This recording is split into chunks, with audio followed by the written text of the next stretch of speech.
এক নারীর জীবনের গল্প, যেখানে বেঁচে থাকার লড়াই হঠাৎ থেমে যায় এক রক্তচোষা এটুলির কামড়ে। শুরু হয় অসহায় এক অধ্যায়, মৃত্যু হয়ে ওঠে তার একমাত্র চাওয়া। কিন্তু প্রকৃতি লিখেছিল এক ভিন্ন ছন্দ, আর তাই তো এক ঝাঁক মৌমাছি বদলে দেয় সেই অধ্যায়ের শেষ লাইন। এই গল্প এলি লোবেল নামে এক নারীর। চলুন জেনে আসি মৌমাছির বিষ কিভাবে মৃত্যু থেকে ফিরিয়ে দিল জীবনের আলো। বিবিসি জানিয়েছে সময়টা ছিল 1996 সালের এক বসন্তকাল। 27 বছর বয়সী 3 সন্তানের জননী এলি লোবেল ছিলেন সুস্থ। একদিন টিক বা এটুলির কামড় খেয়েছিলেন, কিন্তু বুঝতেই পারেননি সেটি লাইম রোগের ভয়ঙ্কর দূত। প্রথমে মনে করেছিলেন মাকড়সার কামড়, তারপর শুরু হয় ফ্লুয়ের মতো উপসর্গ, সারা শরীরে তীব্র ব্যথা।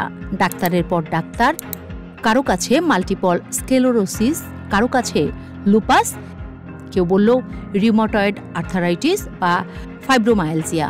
প্রকৃত রোগ শনাক্ত হলো 1 বছরেরও বেশি সময় পর, কিন্তু ততদিনে ব্যাকটেরিয়া ছড়িয়ে পড়েছে সারা দেহে। প্রতিটি চিকিৎসা ব্যর্থ হতে থাকে। হুইলচেয়ারে বন্দী, স্মৃতি লোপ পেতে থাকা, মস্তিষ্ক ধীরে ধীরে অস্পষ্ট হয়ে যায়। 15 বছর লড়াই শেষে এলি ঠিক করলেন আর নয়। তিনি সবকিছু গুটিয়ে চলে গেলেন ক্যালিফোর্নিয়ায় শান্তিতে মৃত্যুর জন্য। ক্যালিফোর্নিয়ায় পৌঁছানোর 3 দিনের মাথায় এক ঝাঁক মৌমাছির আক্রমণ।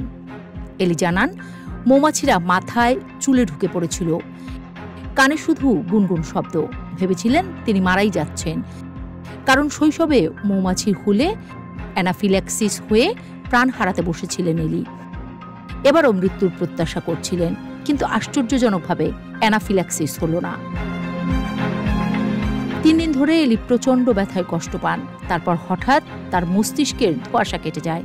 তিনি বলেন, বহু বছর পর মনে হলো স্পষ্টভাবে চিন্তা করতে পারছি। গবেষণা করতে গিয়ে পেলেন এক তথ্য, মৌমাছির বিষের মেলিটিন উপাদান ব্রোলিয়া ব্যাকটেরিয়া ধ্বংস করতে সক্ষম। এলি শুরু করলেন অ্যাপিথেরাপি, অর্থাৎ প্রতি সপ্তাহে 10টি করে মৌমাছির হুল প্রয়োগ। 3 বছর হাজার হাজার হুলের পর সুস্থ বোধ করেন এলি। এখন তিনি বছরে মাত্র কয়েকবার হুল প্রয়োগ করেন। বিজ্ঞানীরা বলছেন, মৌমাছির বিষ এবং অন্যান্য প্রাণীর বিষ ওষুধ তৈরির এক বিশাল সম্ভাবনার দরজা খুলে দিতে পারে।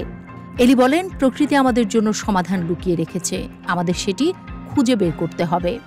এলি লোবেলের গল্প আমাদের শিখিয়ে দেয়, জীবনের শেষ বলে কিছু নেই। কখন কিভাবে নতুন আশার আলো জ্বলে ওঠে আমরা জানি না। মৌমাছির বিষ থেরাপি নিয়ে কাজ করা প্রতিষ্ঠান দ্য হিল হাইভ জানায়, মৌমাছির বিষে 60টির বেশি উপাদান থাকে, যার জটিল গঠন বিশ্লেষণ করা কঠিন। এর মধ্যে অ্যাপামিন উপাদান স্নায়ুতন্ত্রের রোগ যেমন অ্যালজাইমারে পরীক্ষামূলকভাবে গবেষণাধীন। এছাড়াও মৌমাছির বিষ অনেকটা বহু রোগের জন্য একসঙ্গে ওষুধের মতো কাজ করে, কিন্তু এজন্য প্রয়োজন আরও গবেষণা বলেই মনে করছে প্রতিষ্ঠানটি।